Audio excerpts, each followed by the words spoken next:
Assalamualaikum warahmatullahi wabarakatuh. Rahayu Sagung Dumadi. Kembali lagi di channel Babat Nusantara. Pada kesempatan kali ini akan melanjutkan cerita Gajah Mada Hamukti Palapa bagian ke-38.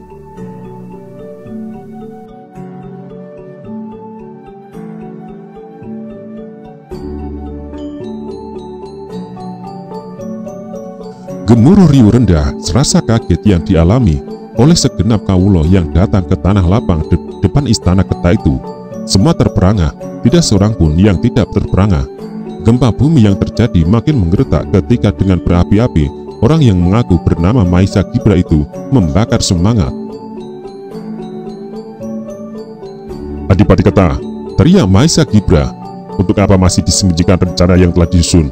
Sekaranglah saatnya untuk menyampaikan yang sebenarnya, apa yang kita kehendaki, dan bagaimana ke depan sikap kita." Perhatian terpulang kembali kepada Mapanji Keta yang merasa telah sampai pada hanya satu pilihan tanpa pilihan lain. Satu pilihan itu adalah berbicara terang-terangan. Kini telah tiba saatnya untuk terbuka. Mapanji Keta mempersiapkan diri sambil menebar pandang dan mencari-cari di mana orang yang menyebut nama Maisa Gibra yang bertubuh kekar perkasa itu.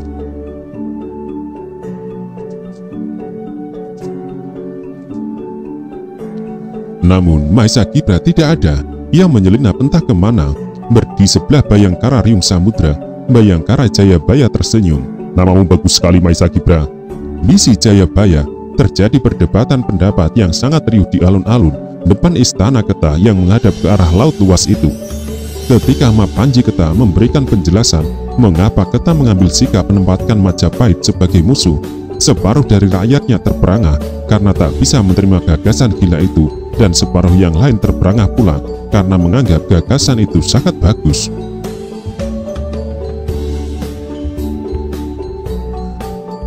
Semua rangkaian peristiwa itulah yang menjadi kenangan Pradabasu ketika ia memandang rembulan.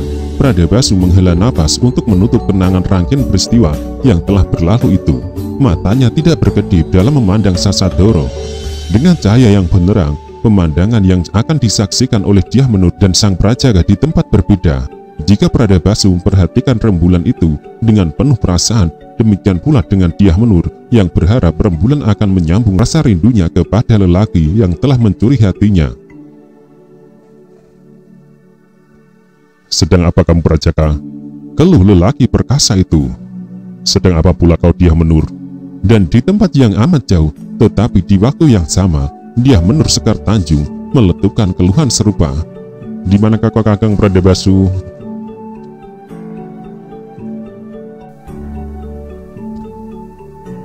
Pasewakan yang digelar di istana kali ini berbeda dengan pasewakan biasanya. Para tamu utusan negara bawahan merasa aneh karena biasanya setiap digelar pertemuan besar macam itu tidak dilakukan bersamaan dengan latihan perang yang diselenggarakan tepat di alun-alun istana. Meski latihan perang itu disebut sebagai suguhan tontonan, para tamu itu tidak bodoh. Para tamu sibuk menduga ada apa latihan perang digelar langsung di depan pertemuan itu.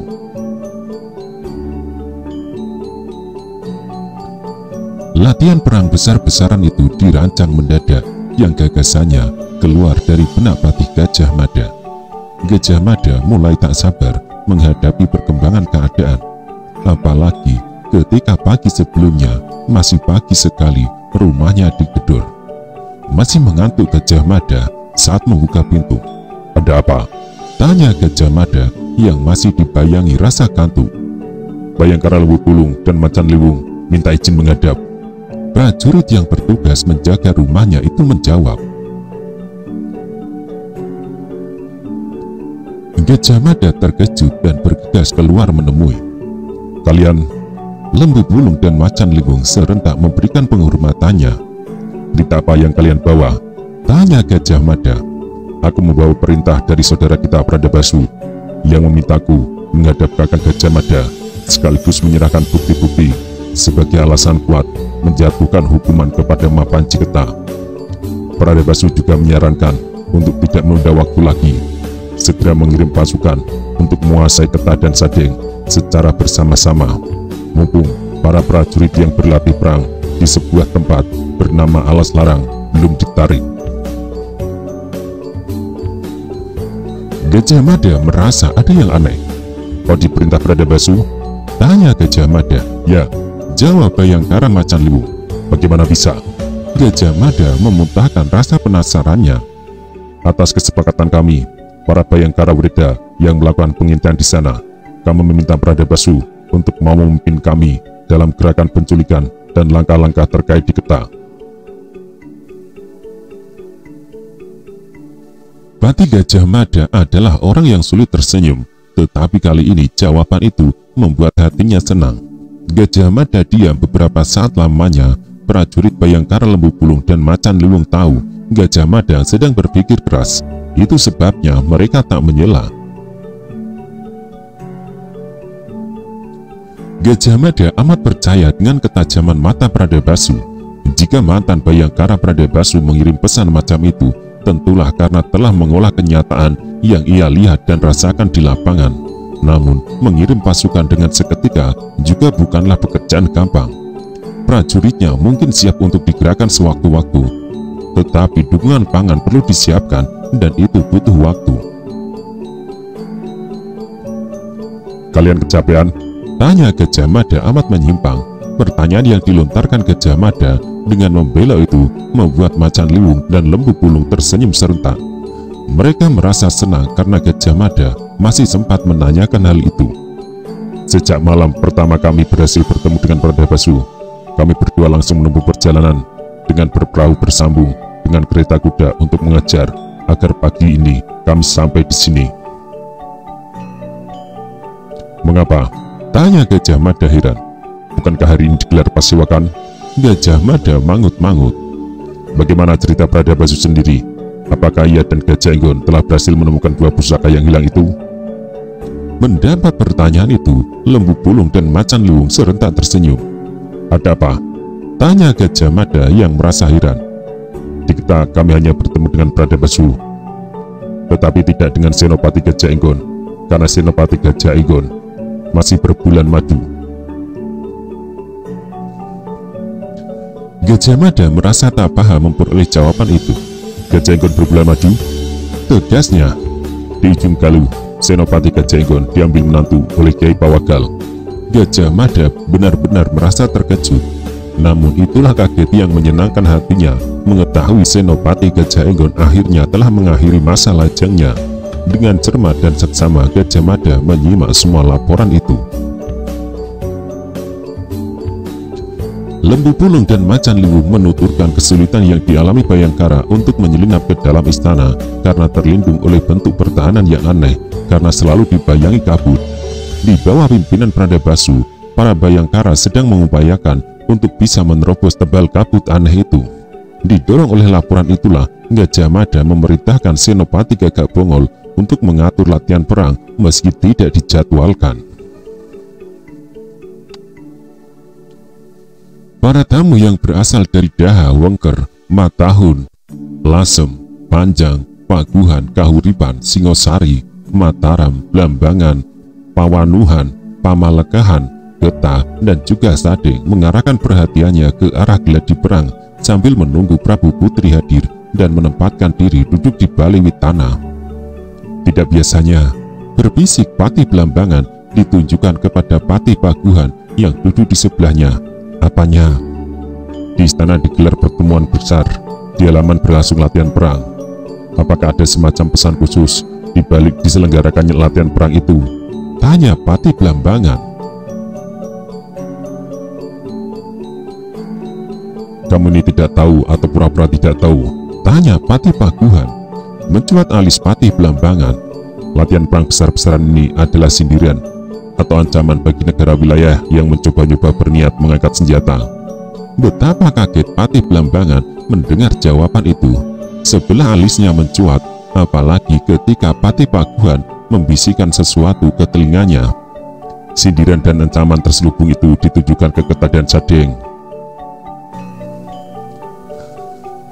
Pati Blambangan benar-benar terbelalak. Geta adalah wilayah terdekat dari Blambangan. Bahkan telah beberapa kali ia datang mengunjungi sahabatnya di Geta, atau orang Blambangan menyebutnya sebagai Besuki. Sejauh pengamatan,nya tak ada kegiatan luar biasa apapun yang terjadi di kota Geta. Jadi bagaimana bisa latihan perang itu ditempatkan sebagai ancaman terhadap dua negara bawahan itu? Wajah Pati Blambangan yang semula ceria seketika berubah menjadi tegang. Yang terlambat ia lakukan itu karena para utusan negara bawahan yang lain lebih dulu tegang dari awal. Di tempat duduknya bersila berbaur dengan para tamu dari negara bawahan lain. Para tamu utusan dari Geta tampak salah tingkah. Pun demikian mereka yang datang dari Sadeng. Pagelaran kekuatan yang ngegegisi itu jelas ditujukan sebagai sindiran untuk mereka. Selama menunggu sidang di Balairung itu digelar, Pati Geta, Panji Hyang Rogasiwi merasakan derap jantungnya terlalu cepat berlarian. Akhirnya, ketika di alun-alun di depan Tatak Merambat Bali Manguntur, terdengar derap genderang berbaur suara bendi yang menggelegar. Makin riuh mereka yang berlatih perang dalam gelar Cakrabyuha melawan Bayu Bajra yang dirancang sedemikian rupa oleh perang sebenarnya. Yang menandai bahwa apa yang terjadi itu hanya latihan adalah dari senjata yang ditumpulkan. Tak digunakan pedang besi, yang digunakan pedang kayu. Pun semua tombak yang digunakan ujung tombak tumpul yang pada ujungnya dibalut dengan kain. Demikian pula dengan anak panah dan senjata-senjata yang lain. Gemuruh latihan perang itu begitu riuh, apalagi penabuh genderang yang bertugas membakar semangat dan peniup sangkakala menempatkan diri tak jauh dari kandang macan, menyebabkan dua binatang buas itu tidak tenang dan berjalan mondar-mandir. Sekaligus hal itu didorong oleh rasa laparnya karena tidak memperoleh makanan yang cukup untuk mengganjal dan memenuhi semua ruang di lambungnya.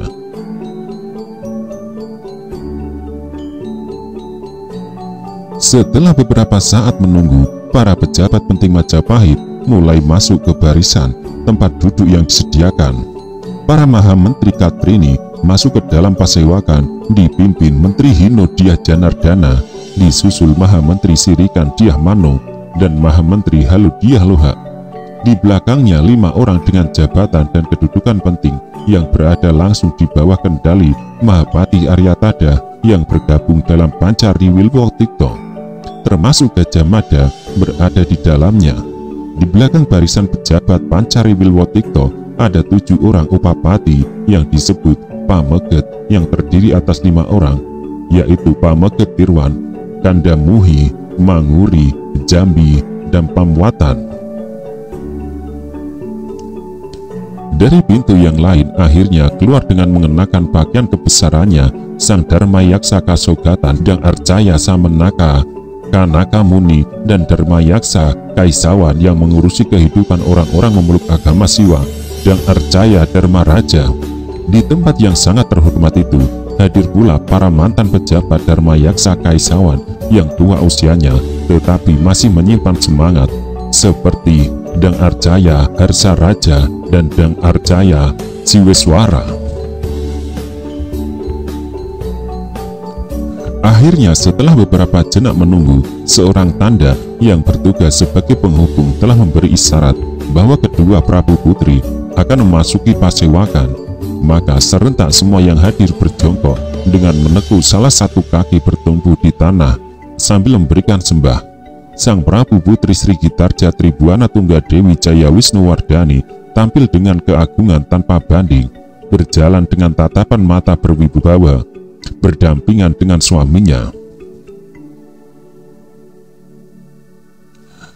Demikian pula dengan Prabu Putri Dyahwiyat Raja Dewi Maharajasa, tampak cantik gilang gemilang bergandengan tangan dengan suaminya Wijaya Rajasa Sang Apanji Wahningyun yang gagah dan tampan. Gajah Mada merasa ada yang aneh ketika melihat Mahapati Aryatada tidak keluar dari pintu ikut mengiringi keluarnya Raja Putri. "Paman Tada sakit lagi?" tanya Gajah Mada dalam hati. Akhirnya semua tamu duduk bersila kecuali dua orang yang tidak, yaitu Dharma Yaksa Kasogatan dan Dharma Yaksa Kaisawan.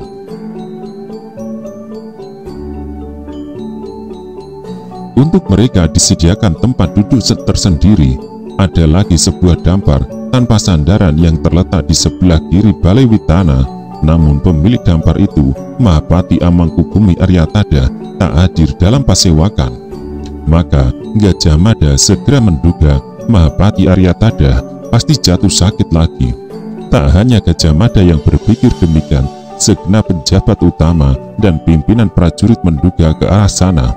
Gajah Mada yang mengedarkan tatapan matanya jauh ke raut wajah yang sebenarnya sudah lama tidak tampak.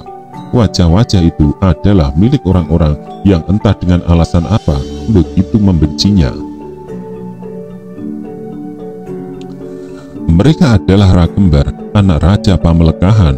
Juga ada wajah culas dan celingus milik Japung Trewes yang juga sering menjelek-jelekkan namanya. Di sebelahnya duduk Araraman Lembu Peteng yang entah mengapa ikut keracunan kelerak. Di sebelahnya lagi duduk Bersila, pemilik melengkung dan kulitnya yang hitam. Dia adalah Siwara atau Mahisawara. Demikianlah pasewakan berlangsung sebagaimana biasanya. Jika ada yang berbeda adalah karena tempat di depan Balai Mangguntur itu sedang berlangsung latihan perang yang digelar dengan kekuatan penuh sehingga meluber ke alun-alun di luar pintu gerbang Purawaktra. Suara bendi yang dipukul berdentang-dentang menggetarkan udara, apalagi ditambah trompet dan derap genderang. Suara berbisik yang demikian sejatinya sangat mengganggu pasewakan, tetapi Gajah Mada memang telah merancangnya dan hal itu telah memperoleh izin dari kedua Prabu Putri. Sebagai peringatan tegas bagi siapapun yang mencoba menggelar makar, mereka akan berhadapan dengan kekuatan yang demikian dahsyat. Setelah Prabu Putri Sri Gitarja dan adiknya memberikan sesorah yang tidak begitu panjang yang dilakukan bergantian didampingi oleh suami masing-masing, selanjutnya diberikan kesempatan kepada masing-masing wakil negara bawahan untuk menyampaikan upeti dan kesempatan berbicara. Satu persatu kesempatan itu diberikan kepada para raja bawahan atau wakilnya. Tak ada yang luar biasa yang disampaikan oleh wakil penguasa Blambangan yang mewakili rajanya yang tak bisa hadir. Beberapa orang tanda mencatat dan mengusung upeti yang dibawa dari Blambangan yang ditempatkan di sebuah peti yang harus dipikul oleh 4 orang. Raja Pawanuhan yang datang secara langsung memanfaatkan kesempatan berbicara yang diberikan kepadanya untuk mengucapkan bakti kesetiaannya kepada Prabu Putri Sri Gitarja Tribuana Tunggadewi Jaya Wisnuwardani dan Prabu Putri Dyahwiyat Raja Dewi Maharajasa. Raja Pawanuhan juga menyampaikan salam dari segenap rakyatnya disertai doa untuk keselamatan Ibu Suri Tribuaneswari dan Ibu Sri Gayatri.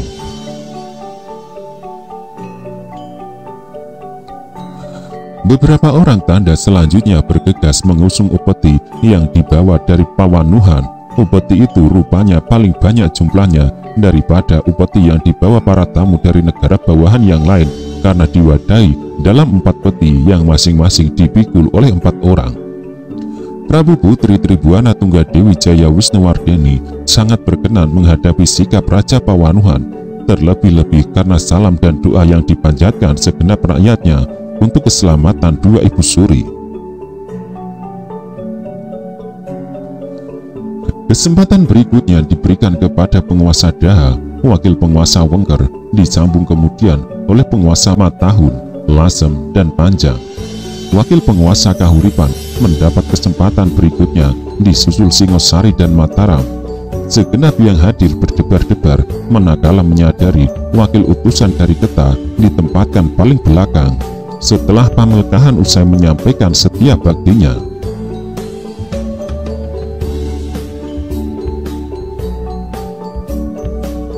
selanjutnya kepada utusan dari Sada yang bersama Keta silakan. Demikian ucap seorang tanda untuk diberikan kewenangan mengatur jalannya rangkaian acara itu. Tak seorang pun yang kemudian berbicara. Semua perhatian tatapan mata dan pemusatan pendengaran telinga diarahkan pada apa yang disampaikan oleh utusan dari Sadeng dan Getah. Mereka kebingungan mengapa untuk menyampaikan bakti setianya harus digabungkan menjadi satu. Beberapa utusan Getah bingung beberapa jenak, demikian pula dengan beberapa orang utusan Sadeng yang dipimpin langsung oleh Patih Gunadarma Danaraja, tidak tahu harus mengambil sikap bagaimana. Namun dengan isyarat tangan dan matanya, Patih utusan dari Sadeng itu mempersilahkan Patih Kadipaten Getah, Panji Hyang Rogasiwi untuk mewakili. Patih Getah bergegas mempersiapkan diri, menata napas sebelum berbicara. Gajah Mada yang memandang lurus wajah orang itu dengan sangat jelas bisa membaca bagaimana bahasa wajahnya. Sebelumnya hamba menyampaikan bakti setia dari Kadipaten Getah mewakili beliau Mapanji Getah. Izinkanlah hamba menyampaikan sembah dan bakti hamba Prabu Putri, kata Panji Hyang Rogasiwi. Entah karena telah berkesepakatan atau dilakukan dengan tidak sengaja, Prabu Putri Sri Gitarja Tribuana Tunggadewi dan Prabu Putri Dyah Wiyat Raja Dewi Marajasa tidak mengangguk. Namun tatapan matanya tajam tertuju kepada utusan dari Getah itu. Lanjutkan, kata Dyah Wiyat dengan suara terdengar sangat jelas di telinga Panji Hyang Rogasiwi. Bersamaan kehadiran hamba kali ini, hamba membawa upeti yang harus dihaturkan ke hadapan Paduka Tuanku Prabu Putri. Pun demikian dengan rakyat Patih Sadeng menyampaikan hal yang sama mewakili Sang Adipati Sadeng yang hari ini berhalangan hadir di pasewakan ini. Ke hadapan dua Prabu Putri, negeri kami mempersembahkan upeti, mohon untuk berkenan menerimanya.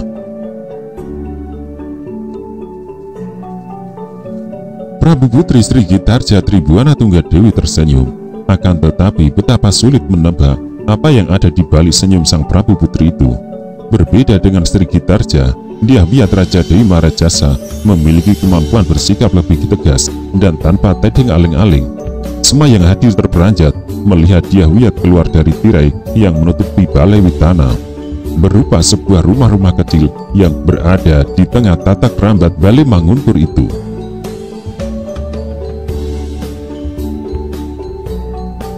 Apalagi Prabu Putri Dyah Wiyat Raja Dewi Marajasa berjalan mendekat dan beberapa pada jarak yang amat dekat dengan Patih Panji Hyang Rogasiwi. Melihat apa yang dilakukan istrinya, Sriwijaya Rajasa Sang Panji Wahningyun bergegas bangkit dan menempatkan diri di sebelahnya. Aku akan mengajukan sebuah pertanyaan. Tolonglah dijawab dengan jujur, Patih Getah Panji Hyang Rogasiwi, kata Dyah Wiyat. Panji Getah Hyang Rogasiwi bergegas merapatkan kedua telapak tangannya. Hamba Tuan Putri, sesembahan hamba, jawabnya. Pertanyaanku adalah, benarkah semua yang apa kau sampaikan itu, bahwa Getah tetap setia bakti pada Majapahit? Berdesir tajam dada Panji Hyang Rogasiwi, perasaannya makin tidak nyaman. Tentu saja Tuan Putri, jawab Panji Hyang Rogasiwi dengan suara agak serak, bergetar karena merasa bakal dihujani pertanyaan bertubi-tubi. Selama 3 tahun terakhir ini, kata Prabu Putri Dyah Wiyat Raja Dewi Marajasa, setiap kali digelar sidang pasewakan utusan Getah selalu hadir dengan membawa semua kewajiban. Kali ini Getah dan Sadeng tidak ketinggalan ikut hadir, meski diwakilkan kepada para patihnya, juga dengan segala upeti yang dibawa. Hanya saja sewajarnya lah aku bertanya, apa benar dengan segala keikhlasan upeti dan setiap bakti itu disampaikan, mengingat ada kegiatan aneh yang terjadi di Getah?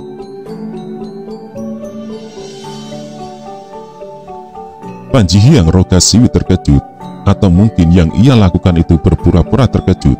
Gajah Mada menyimak dengan seksama perubahan raut wajah itu. Kegiatan yang mana itu Tuan Putri? Tanya Pak Panji Rogasiwi. Dyah Wiyat Raja Dewi Marajasa tidak segera membalas pertanyaan itu, namun ia sempatkan melirik Patih Gajah Mada yang duduk bersila dengan membeku tak ubahnya gubala penghias pintu gerbang Purawaktra.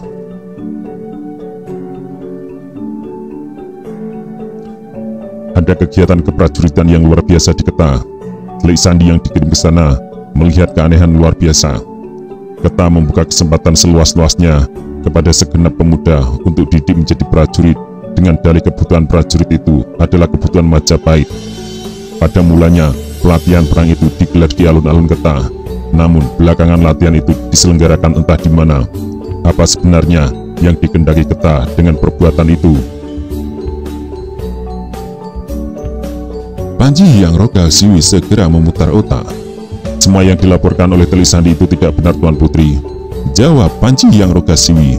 Jika beberapa bulan lalu memang diselenggarakan latihan perang di alun-alun Ketah, itu dalam rangka Ketah harus mendukung dan ikut memperkuat Majapahit. Namun, latihan perang itu sekarang telah berakhir dan tidak ada lanjutannya. Dyahwiyat tersenyum, tetapi itulah senyum yang amat sinis. Jadi tidak ada latihan perang, penggalangan kekuatan untuk dihadapkan dengan Majapahit? Tanya Dyahwiyat. Sama sekali tidak, Tuan Prabu Putri, jawab Panji Hyang Rogasiwi. Ketah dan Sadeng tidak pernah mempunyai niat secuil pun untuk melakukan makar. Apa yang telah dilaporkan oleh Teli Sandi yang dikirim untuk mengawasi Ketah maupun Sadeng sama sekali tidak sesuai dengan kenyataan. Prabu Putri Dyahwiyat melangkah mundur dan mengarahkan pandangan matanya kepada 4 orang utusan dari Sadeng.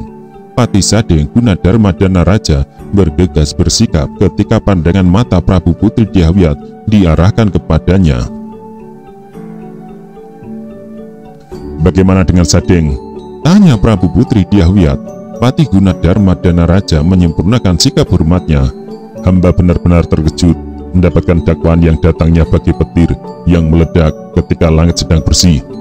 Mewakili Adipati Sadeng, izinkan hamba, Pati Gunadarma dan Naraja, menyampaikan bantahan.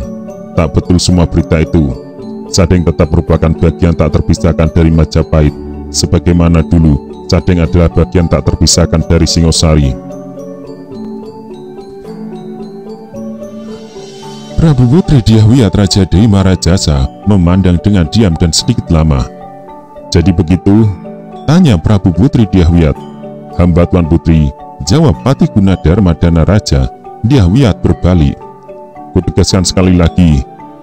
Jadi, tak benar berita yang menyebut Ketah akan memberontak?